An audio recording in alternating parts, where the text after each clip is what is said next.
สวัสดีครับเป็นยังไงเนาะครับเราสู่กันฟังรัฐธรรมนูญฉบับปัจจุบันนะครับบางประการนะครับเราก็จะเห็นว่ามีบทบัญญัติหลายมาตรานะครับที่กำหนดไว้เพื่อที่จะเป็นการป้องกันป้องปรามนะครับกรณีที่เคยเกิดปัญหาขึ้นนะครับโดยเฉพาะเกี่ยวกับการให้ศาลนะครับเข้ามาตรวจสอบการ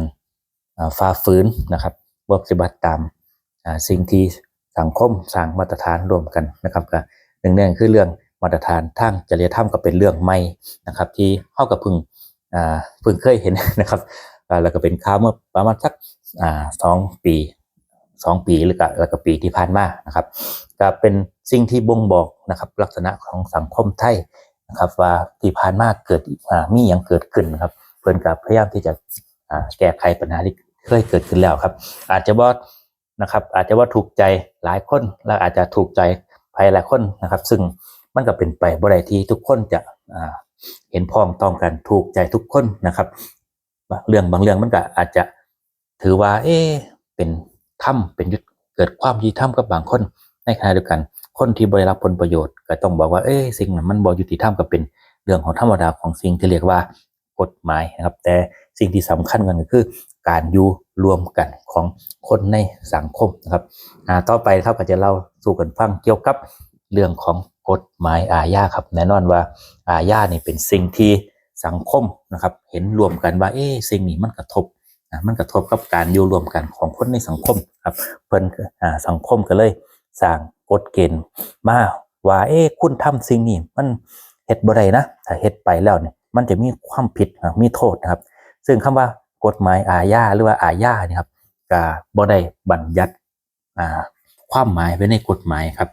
แต่ว่าจำกัดไว้เฉพาะว่าโทษทางอาญามีอยู่ประการครับในประมวลกฎหมายอาญามาตรา18ครับเพิ่นก็บอกว่า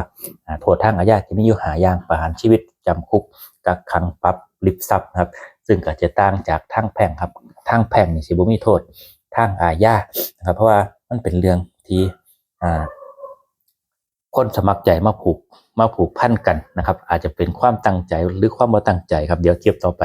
จะมาเราสู่กันฟังเกี่ยวกับความแตกต่างของเรื่องของแพ่งกับอาญาครับซึ่งจริงๆก็เคยเราสู่กันฟังแล้วครับแต่ว่าในคลิปต่อไปนี่ก็จะเอาเรื่องที่เป็นรายละเอียดนะครับมาเราสู่กันฟังว่า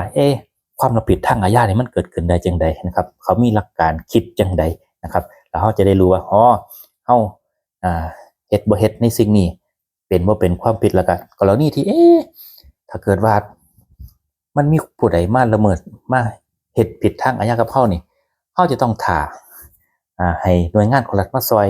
หรือต้องท่าไปฟ้องศาลอย่างเดียวบ่เฮาเฮ็ดหยังที่จะ